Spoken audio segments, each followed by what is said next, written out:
കാസർഗോഡ് പെരിയ ഇരട്ടക്കൊലക്കേസിലെ 5 പ്രതികളെ 2 ആഴ്ചത്തേക്ക് റിമാൻഡ് ചെയ്തു. പോലീസ് കസ്റ്റഡിയിൽ വിട്ടുകിട്ടാനുള്ള അപേക്ഷ തിങ്കളാഴ്ച സമർപ്പിക്കും. ആദ്യം വെട്ടിയത് സുരേഷ് ആണെന്ന് റിമാൻഡ് റിപ്പോർട്ടിൽ പറയുന്നു. സംഘത്തിലെ എല്ലാവരും പീതാംബരന്റെ സുഹൃത്തുക്കളാണ്. വിശദാംശങ്ങളുമായി കാസർഗോഡ് നിന്ന് മനു ഭരത് ചേരുകയാണ്. മനു, 5 പ്രതികളെയും 2 ആഴ്ചത്തേക്കാണ് റിമാൻഡ് ചെയ്തിരിക്കുന്നത്. എന്തൊക്കെയാണ് റിമാൻഡ് റിപ്പോർട്ടിൽ ചൂണ്ടിക്കാട്ടുന്നത്?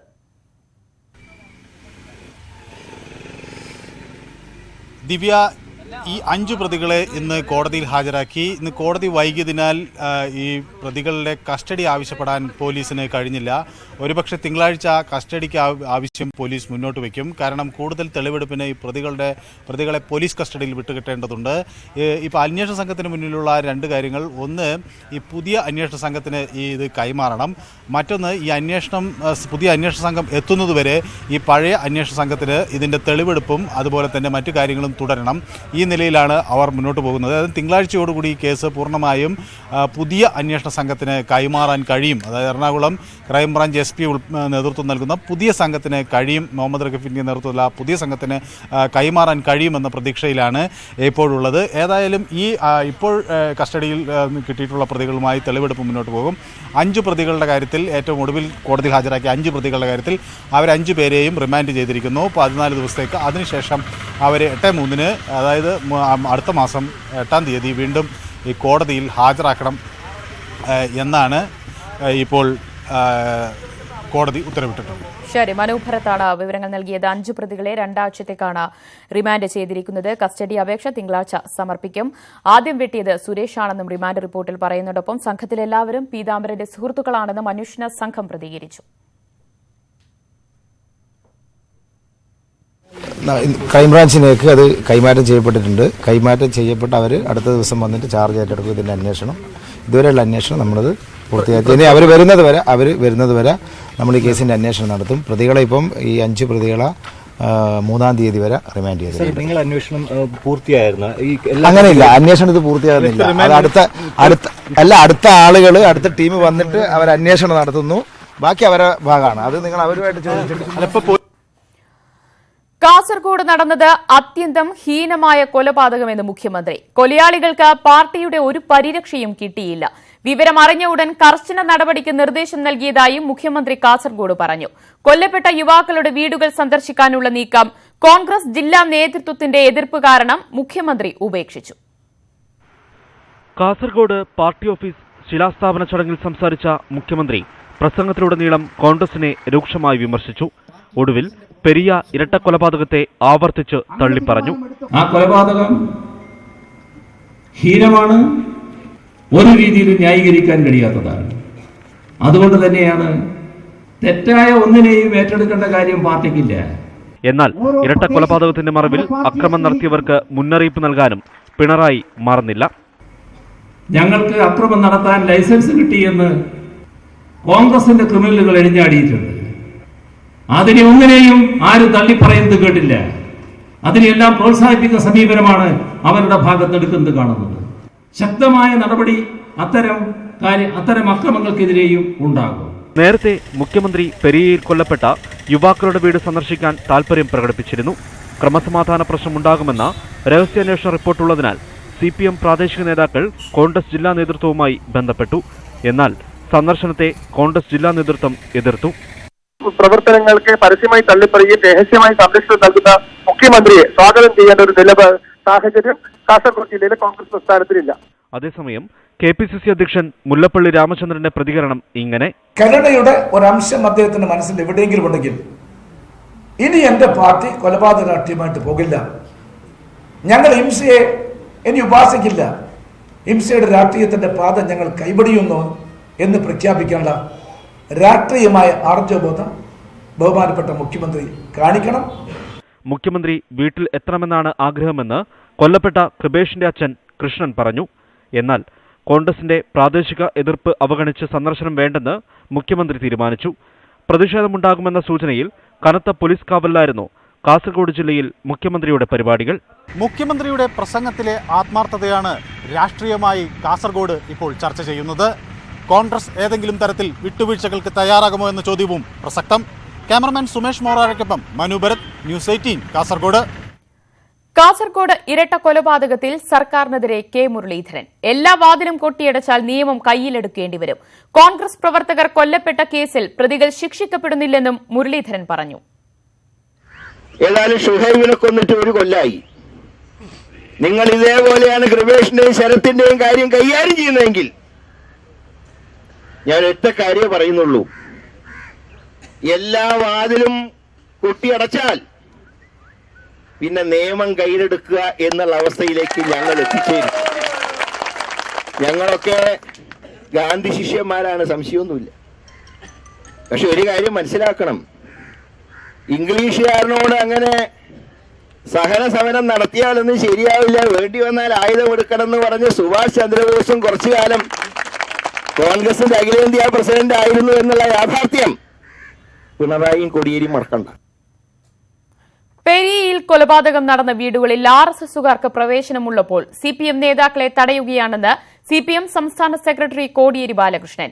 അക്രമത്തിന്റെ പേരിൽ കോൺഗ്രസ് ബിജെപി രഹസ്യബന്ധമുണ്ടാക്കുകയാണ്. പവിത്രേശ്വരത്ത് സിപിഎം ബ്രാഞ്ച് സെക്രട്ടറിയെ കോൺഗ്രസുകാർ കഴിഞ്ഞ ദിവസം കൊലപ്പെടുത്തിയപ്പോൾ ആർക്കും പ്രതികരണമുണ്ടായില്ലെന്നും കോടിയേരി പറഞ്ഞു. ഇതിന്റെ പേരിൽ കമ്മ്യൂണിസ്റ്റ് പാർട്ടിയുടെ സിപിഐഎമ്മിന്റെ ഹൃദയമെടുക്കാൻ എന്താണ് പണി?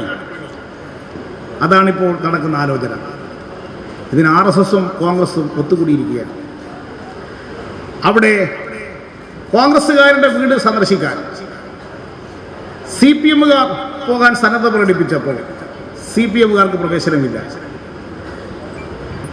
അവിടെ ആർഎസ്എസിനെ ഗോപാലൻകുട്ടി മാസ്റ്റർക്ക് പ്രവേശനം കൊടുത്തു. കേരളത്തിൽ എൽഡിഎഫും യുഡിഎഫും തമ്മിൽ ഭായ് ഭായ് കൂട്ടുകെട്ടാണെന്ന് ബിജെപി ദേശീയ അധ്യക്ഷൻ അമിത്ഷാ. ശബരിമല വിഷയത്തിൽ സംസ്ഥാന സർക്കാർ വിശ്വാസികളെ വഞ്ചിച്ചത് കേരള ജനത മറക്കില്ല. സുപ്രീംകോടതി വിധിയുടെ പേരിൽ സ്വാമിമാരെ കള്ളക്കേസിൽ കുടുക്കിയ സർക്കാർ മസ്ജിദുകളിൽ ഉച്ചഭാഷിണി സംബന്ധിച്ച വിധി നടപ്പിലാക്കാത്തത് എന്താണ്? ശബരിമലയിൽ പോലീസ് വേഷത്തിൽ ഡിവൈഎഫ്ഐ പ്രവർത്തകരെത്തിയെന്നും ബംഗാളിലെയും ത്രിപുരയിലെയും ഗതിയിലേക്കാണ് പിണറായി സിപിഎമ്മിനെ എത്തിക്കുന്നതെന്നും അമിത്ഷാ പാലക്കാട് പറഞ്ഞു. केरल की जनता ने यूडीएफ एलडीएफ बारी बारी मौका दिया है या नहीं दिया है? ഇടതു വലതു മുന്നണികൾക്ക് മാറി മാറി അവസരം നൽകിയിട്ടില്ലേ? मैं सभी केरल की जनता को अपील करने आया हूं एक कार्यकर्ता सम्मेलन के माध्यम से कि एक मौका नरेंद्र मोदी जी के नेतृत्व में एनडीए को दे दीजिए, बीजेपी को दे दीजिए, हम केरल को देश का नंबर 1 राज्य बनाकर 5 साल के अंदर छोड़ेंगे. വിശദാംശങ്ങളുമായി പാലക്കാട് നിന്ന് പ്രസാദ് ഉടുമ്പശ്ശേരി ചേരുകയാണ്. പ്രസാദ്, അമിത്ഷായുടെ വരവ് എത്രത്തോളം ആവേശമാണ് അണികൾക്കും പ്രവർത്തകർക്കും നൽകിയത്? സംസ്ഥാന സർക്കാരിനെ ലക്ഷ്യം വെച്ചുകൊണ്ടുള്ളതായിരുന്നു അമിത്ഷായുടെ പ്രസംഗം.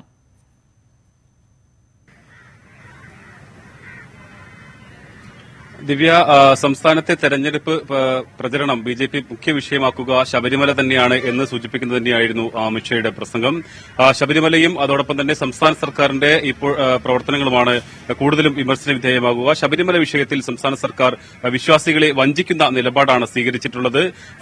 നിരവധി വിശ്വാസികളെയാണ് സർക്കാർ ജയിലിൽ അതോടൊപ്പം തന്നെ ശബരിമലയിൽ ഡിവൈഎഫ്ഐ പ്രവർത്തകർ പോലീസിന്റെ വേഷത്തിലെത്തി സ്വാമിമാരെ മർദ്ദിച്ചു തുടങ്ങിയ ആരോപണങ്ങളാണ് അമിത്ഷാ പ്രധാനമായും ഉന്നയിച്ചിട്ടുള്ളത്. സംസ്ഥാനത്ത് എൽഡിഎഫും യുഡിഎഫും ഒരുമിച്ചുള്ള ഒരു മുന്നണിയെ പോലെ തന്നെയാണ് പ്രവർത്തിക്കുന്നത്.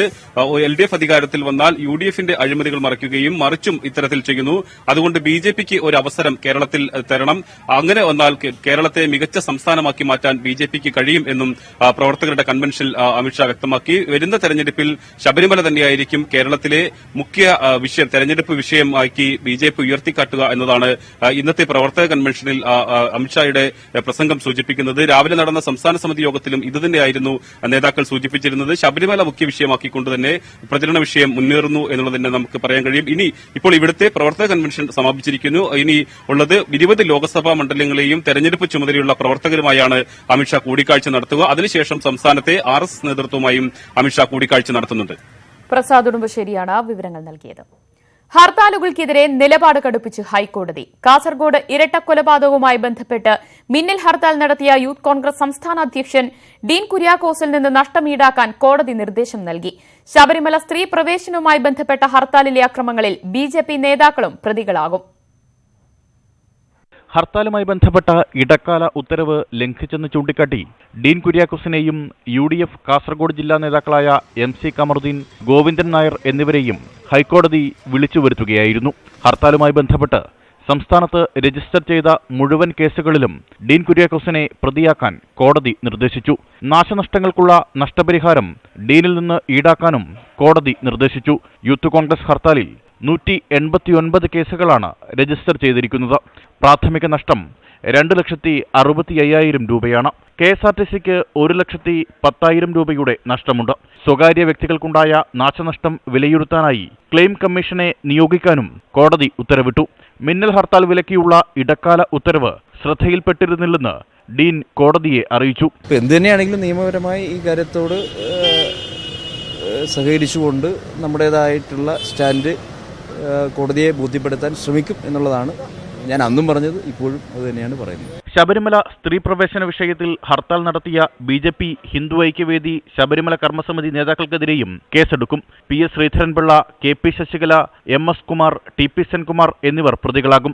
ശബരിമല ഹർത്താലിൽ 990 കേസുകളാണ് രജിസ്റ്റർ ചെയ്തിട്ടുള്ളതെന്ന് സർക്കാർ കോടതിയെ അറിയിച്ചു. പൊതുമുതലിന്റെ പ്രാഥമിക നഷ്ടം 38,52,000 രൂപയാണ്. സ്വകാര്യ വസ്തുക്കൾക്ക് 6.45 ലക്ഷവുമാണ് നഷ്ടം. 3 കോടി രൂപ KSRTCക്ക് നഷ്ടമുണ്ടായി. കോടതി നിർദ്ദേശത്തെ സ്വാഗതം ചെയ്യുന്നതായി മന്ത്രി കടകംപള്ളി സുരേന്ദ്രൻ പ്രതികരിച്ചു.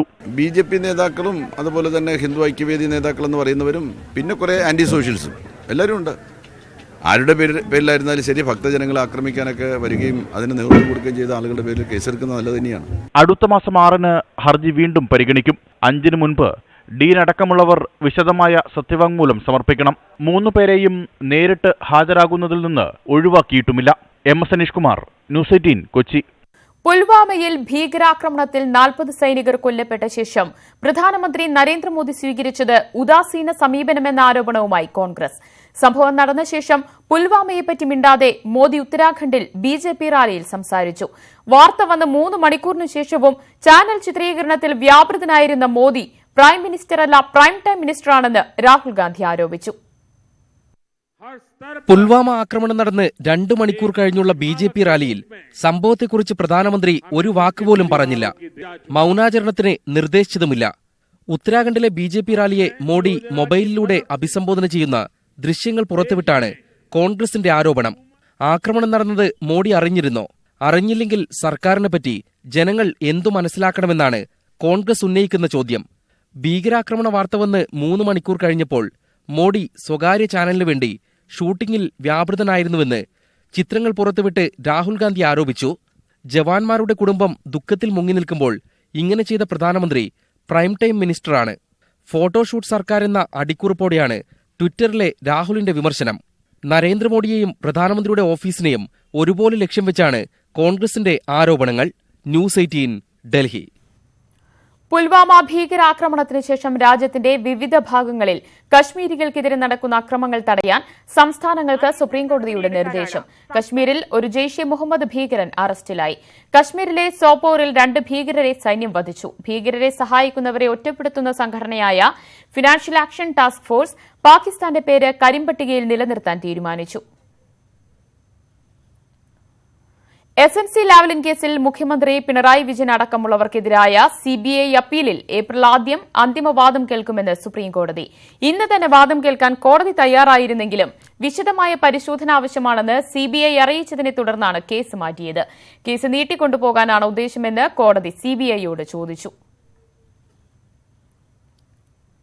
തിരുവനന്തപുരത്ത് ഇമാമിന്റെ പീഡനത്തിനിരയായ പെൺകുട്ടിയെ കാണാൻ ബന്ധുക്കൾക്ക് ഹൈക്കോടതി അനുമതി നൽകി. കുട്ടിയുടെ അമ്മ ഫയൽ ചെയ്ത ഹേബിയസ് കോർപ്പസ് ഹർജി പരിഗണിച്ചാണ് നടപടി. ഇമാമിനെതിരെ മൊഴി നൽകാതിരിക്കാൻ അമ്മയും ഇളയച്ചനും പ്രേരിപ്പിച്ചതായി പെൺകുട്ടി ചൈൽഡ് ലൈനിൽ മൊഴി നൽകിയിരുന്നു.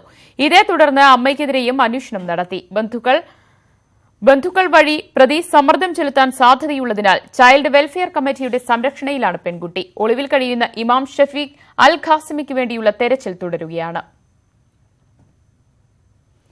കെവിനെ കൊലപ്പെടുത്തിയിട്ടില്ലെന്ന് 1-ാം പ്രതി സാനു ചാക്കോ കോടതിയിൽ. മുങ്ങി മരണമാണെന്ന് പോസ്റ്റ്മോർട്ടം റിപ്പോർട്ട് ഇത് ശരിവയ്ക്കുന്നെന്നും കേസിലെ പ്രാഥമിക വാദത്തിൽ പ്രതിഭാഗം ചൂണ്ടിക്കാട്ടി.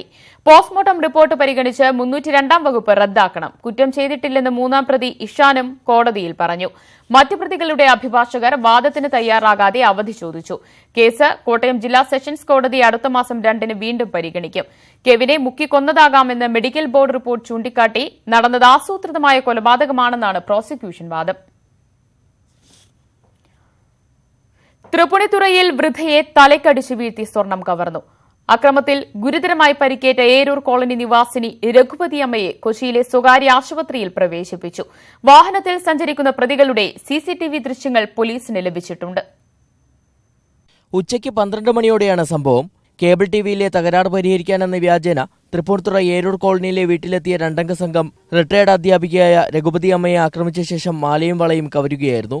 ഗുരുതരമായി പരിക്കേറ്റ രഘുപതി അമ്മയെ കൊച്ചിയിലെ സ്വകാര്യ ആശുപത്രിയിൽ തീവ്രപരിചരണ വിഭാഗത്തിൽ പ്രവേശിപ്പിച്ചു. ആക്രമണം നടത്തിയവർ 2 ദിവസം മുൻപും സ്ഥലത്തെത്തിയിരുന്നതായി സമീപവാസികൾ പറഞ്ഞു. ഒരു വയറെടുക്കാനാ എന്തോ പറഞ്ഞു അപ്പോൾ ചേച്ചി അങ്ങനെ നീങ്ങിപ്പോയി. പോയിട്ട് ഇങ്ങോട്ട് വരുമ്പോഴേക്കും വടിയുണ്ടായിരുന്നു ഒരു പട്ടക്കഷ്ണം എന്തോ ഉണ്ടായിരുന്നു എന്ന് ചേച്ചി പറഞ്ഞത് എന്നോട്. അത് തലക്കടിച്ചു വന്നു. എന്നിട്ട് മാലിയും കമ്മലും ഊരി തരാൻ പറഞ്ഞു. ചേച്ചി പറഞ്ഞു ഒന്നും പറഞ്ഞില്ലേ, ചേച്ചി ഊരി കൊടുത്തു എന്ന് തോന്നണ്. അപ്പോൾ ഊരി കൊടുത്തില്ലെങ്കിൽ കൊല്ലുമെന്ന് പറഞ്ഞു. വാഹനത്തിൽ സഞ്ചരിക്കുന്ന പ്രതികളുടെ സിസിടിവി ദൃശ്യങ്ങൾ സമീപത്തുള്ള സൊസൈറ്റിയിൽ നിന്ന് പോലീസിന് ലഭിച്ചു. തൃപ്പൂണിത്തുറ പോലീസ് പ്രതികൾക്കായുള്ള തിരച്ചിൽ ഊർജിതമാക്കി. ന്യൂസ് 18 കൊച്ചി. രാജ്യദ്രോഹ കുറ്റം ചുമത്തി മലപ്പുറം ഗവൺമെന്റ് കോളേജിലെ 2 വിദ്യാർത്ഥികളെ അറസ്റ്റ് ചെയ്തു. രാജ്യതാൽപര്യത്തിന് വിരുദ്ധമായ തരത്തിൽ കോളേജ് ക്യാമ്പസിൽ പോസ്റ്റർ പതിച്ചു എന്നാരോപിച്ചാണ് അറസ്റ്റ്. കോടതിയിൽ ഹാജരാക്കിയ വിദ്യാർത്ഥികളെ 3 ദിവസത്തെ പോലീസ് കസ്റ്റഡിയിൽ വിട്ടു.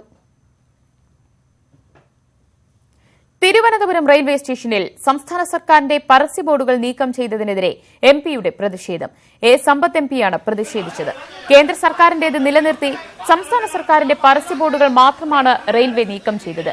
പരസ്യ കമ്പനിയാണ് ബോർഡുകൾ നീക്കം ചെയ്തതെന്നാണ് റെയിൽവേയുടെ വിശദീകരണം.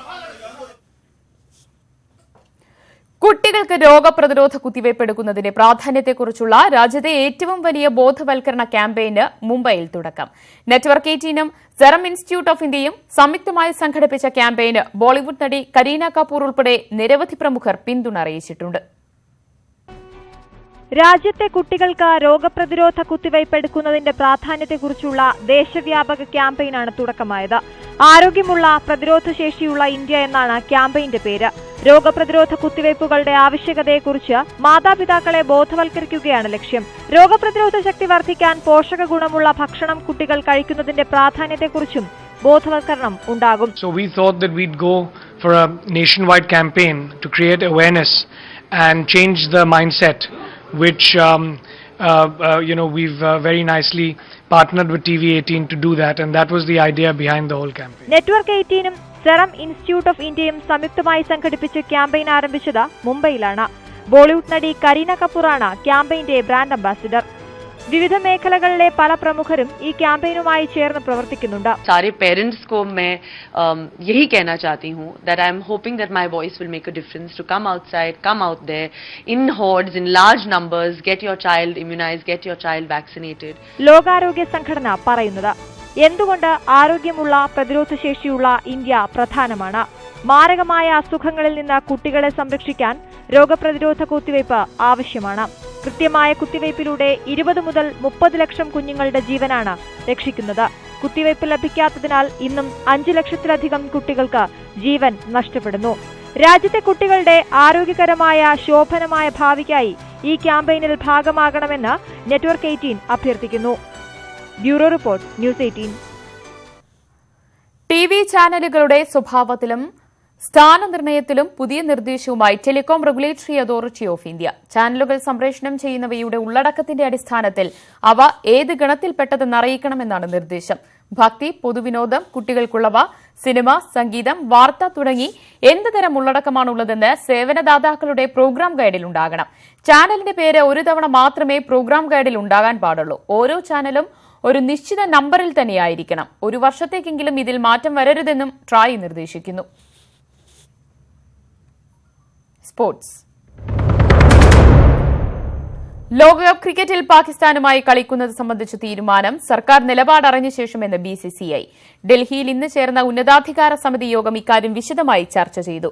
സുരക്ഷാ പ്രശ്നങ്ങൾ ICCയെ അറിയിക്കുമെന്ന് ഉന്നതാധികാര സമിതി ചെയർമാൻ വിനോദ് റായ് പറഞ്ഞു. ഭീകരതയെക്കുറിച്ചുള്ള ആശങ്ക ICCയിലെ മറ്റ് അംഗരാജ്യങ്ങളെയും അറിയിക്കും. ഈ വർഷത്തെ IPL ഉദ്ഘാടന ചടങ്ങ് റദ്ദാക്കാനും യോഗത്തിൽ ധാരണയായി. ഈ തുക പുൽവാമ ഭീകരാക്രമണത്തിൽ മരിച്ചവരുടെ കുടുംബങ്ങൾക്ക് നൽകുമെന്നും വിനോദ് റായ് അറിയിച്ചു. പാകിസ്ഥാനെതിരായ ക്രിക്കറ്റ് മത്സരങ്ങളിൽ നിന്ന് ഇന്ത്യ പിന്മാറരുതെന്ന് കോൺഗ്രസ് നേതാവ് ശശി തരൂർ. 1999-ൽ കാർഗിൽ യുദ്ധസമയത്തും ഇന്ത്യ പാകിസ്ഥാനുമായി ലോകകപ്പിൽ കളിച്ചു ജയിച്ചു. മത്സരിക്കാതെ പിന്മാറുന്നത് കീഴടങ്ങലാണെന്നും തരൂർ പറഞ്ഞു.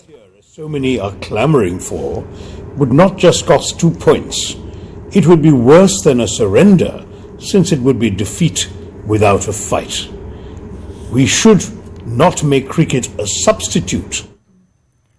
ഡൽഹിയിൽ നടക്കുന്ന ഷൂട്ടിംഗ് ലോകകപ്പിൽ പാക് താരങ്ങൾക്ക് വിസ അനുവദിക്കാത്തതിൽ ഇന്ത്യക്കെതിരെ കടുത്ത നടപടിയുമായി രാജ്യാന്തര ഒളിമ്പിക് കമ്മിറ്റി. കായികമേളകൾക്ക് ആതിഥ്യം വഹിക്കാനുള്ള ഇന്ത്യയുടെ അപേക്ഷകൾ പരിഗണിക്കേണ്ടതില്ലെന്ന് IOC തീരുമാനിച്ചു. പ്രധാന ടൂർണമെന്റുകൾ ഇന്ത്യക്ക് അനുവദിക്കരുതെന്ന് വിവിധ കായിക സംഘടനകളോടും IOC ആവശ്യപ്പെട്ടു. പാക് താരങ്ങൾക്ക് വിസ നിഷേധിച്ച നടപടി ഒളിമ്പിക് ചട്ടങ്ങളുടെ ലംഘനമാണെന്ന് IOC ചൂണ്ടിക്കാട്ടി. എല്ലാ രാജ്യങ്ങളിലെയും താരങ്ങൾക്ക് പങ്കെടുക്കാൻ കഴിയുമെന്ന് സർക്കാർ രേഖാമൂലം അറിയിച്ച ശേഷം ഇന്ത്യക്ക് വേദി അനുവദിക്കുന്നത് പരിഗണിക്കാമെന്നാണ് ഒളിമ്പിക് കമ്മിറ്റി നിലപാട്. ഒളിമ്പിക്സ് അടക്കമുള്ള വലിയ കായികമേളകൾക്ക് ആതിഥ്യം വഹിക്കാനുള്ള ഇന്ത്യൻ ശ്രമങ്ങൾക്ക് തിരിച്ചടിയാണ് രാജ്യാന്തര ഒളിമ്പിക് കമ്മിറ്റിയുടെ തീരുമാനം.